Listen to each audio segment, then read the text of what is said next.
Sunil Kumar was doing a comfortable job with electronic commerce company Amazon, as a chartered accountant, when he met a man who had traveled to the Antarctica. At the risk of running into an exaggeration, that encounter changed his life, or at least, altered it considerably. In 2011, the 27-year-old from Hyderabad participated in Jagriti Yatra, a 15-day-long, national train journey through India, to understand remote towns and villages through enterprise, where he met someone who had traveled to the 90th degree of the Earth. "I couldn't believe it," said Sunil. Till then he believed that only chosen ones could travel to Antarctica, one of the harshest places on the planet. Following that conversation, Sunil took a leap at the chance and applied to the International Antarctica Expedition, and to his surprise he was selected. "I didn't tell anyone for 4 days and kept reading and rereading my application to understand why they chose me. On some level, I still don't know why?" he said. But, Sunil does have any idea why he was selected. He used to work as a chartered accountant, and at least 9% of the board of directors of companies listed on the Indian Stock Exchange are from his fraternity. Can you imagine the amount of influence they can yield in a board meeting?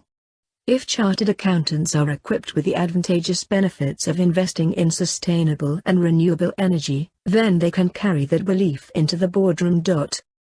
It doesn't take long, and it is certainly not difficult to gauge Sunil's passion. He truly believes renewable energy is the way forward to maintain the longevity of this planet. Before he made his first journey to the North and South Pole, Sunil was in two minds about climate change, like most people are, he says. Of course, he is a believer now. In climate change, that is, not God. I was in two minds about climate change. But when I went there, I witnessed it firsthand. I saw the Larsen and Bichel's iceberg, which is bigger than the size of Hyderabad, and it has split because of global warming. All my preconceived notions about climate change were shattered. It was a wake-up call for me, he said. There was one night on the 10-day expedition where they had the option of camping right under the stars. Sunil opted for it, which entailed sleeping without a tent, just inside a sleeping bag on bare ice. They say you can see the Milky Way from Antarctica, once in a century. And that night, he saw it. I can't even begin to explain the experience in words. During that night, ice mountains were also breaking. In that moment I realized that I am just a tiny speck on this magnanimous earth. If Mother Nature wanted to, she could have killed me that night. But she didn't. Mother Nature is so humble despite being so powerful, and we specks are so arrogant and think we can overpower nature, said Sunil. He shared his epiphany with the expedition's leader, Robert Swan, who announced at the end of the trip that Sunil will be joining him for the 2018 expedition. India can't be ignored in the world, given its growth rate and huge young population. Sunil said he realized his purpose in that expedition to bring individuals at the center of altering climate change by altering their perceptions. Everyone needs to understand, he told India Times, that global warming cannot be stopped if everyone doesn't participate, and the first step can be as simple as walking to the Kirana grocery store instead of taking your vehicle. The former chartered accountant told us what his expedition leader, Robert Swan, told him. Right now the biggest threat to our planet is the belief that someone else will save it. Sunil, along with lead Robert, and 10 others will embark on the world's first Green South Pole expedition for a better planet in January 2018. Though the expedition is being funded by organizations around the world, Sunil has quit his job to give his full attention to raising funds, as 90 lakhs, to get him there.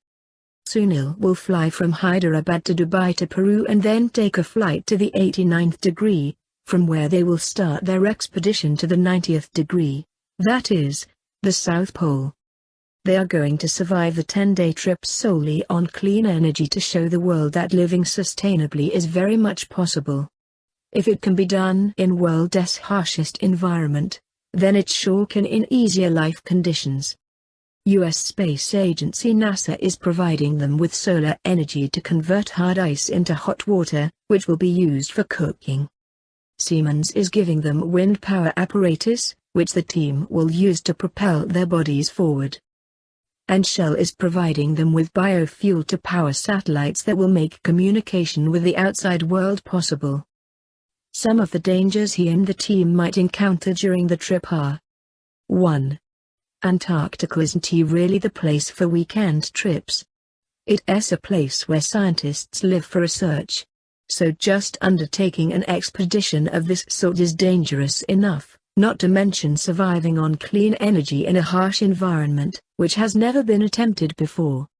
2. They face the risk of landslides and harsh weather. Temperatures will range from -40 to -50 degrees Celsius. Also, wind speed will be at least 200 miles per hour, which can significantly hamper their movement. 3. The team will only be carrying bare necessities on their back. Each member will carry about 80 kilograms, and if they don't constantly err on the side of caution, then they might extinguish their resources. Sunil will walk 100 kilometers for 10 days, and you can help him.